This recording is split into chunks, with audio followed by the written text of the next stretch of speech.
The Lord be with you. I'm Deacon Keith Fournier, and our first reading is from the second book of Samuel. But that very night, the word of Yahweh came to Nathan.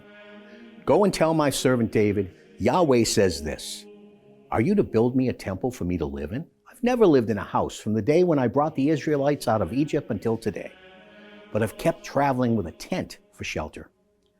In all my travels with all the Israelites, did I say to any of the judges of Israel, whom I had commanded to shepherd my people Israel, why do you not build me a cedar-wood temple? This is what you must say to my servant David. Yahweh Sabaoth says this, I took you from the pasture, from following the sheep, to be leader of my people Israel. I've been with you wherever you went. I've got rid of all your enemies for you. I'm going to make your fame as great as the fame of the greatest on earth. I'm going to provide a place for my people Israel. I shall plant them there, and there they will live and never be disturbed again, nor will they be oppressed by the wicked any more, as they were in former times, ever since the time when I instituted judges to govern my people Israel. And I shall grant you rest from all your enemies. Yahweh furthermore tells you that he will make you a dynasty. And when your days are over and you fall asleep with your ancestors, I shall appoint your heir, your own son, to succeed you, and I shall make his sovereignty secure. He will build a temple for my name, and I shall make his royal throne secure forever. I shall be a father to him, and he a son to me.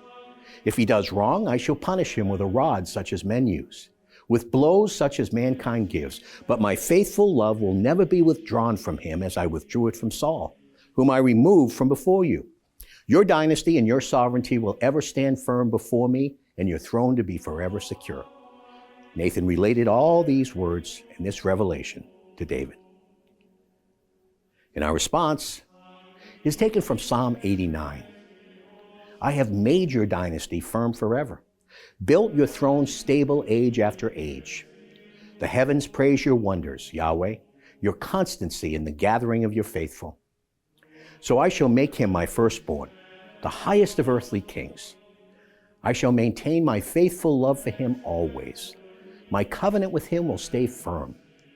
I have established his dynasty forever, his throne to be as lasting as the heavens, should his descendants desert my law and not keep to my rulings. And a reading from the Holy Gospel, according to St. Mark. Again, Jesus began to teach them by the lakeside, but such a huge crowd gathered around him that he got into a boat on the water and sat there. The whole crowd were at the lakeside on land. He taught them many things in parables. And in the course of his teaching, he said to them, listen, imagine a sower going out to sow. Now it happened that as he sowed, some of the seed fell on the edge of the path, and the birds came and ate it up. Some seed fell on rocky ground where it found little soil and at once sprang up, because there was no depth of earth. And when the sun came up and it was scorched, and not having any roots, it withered away.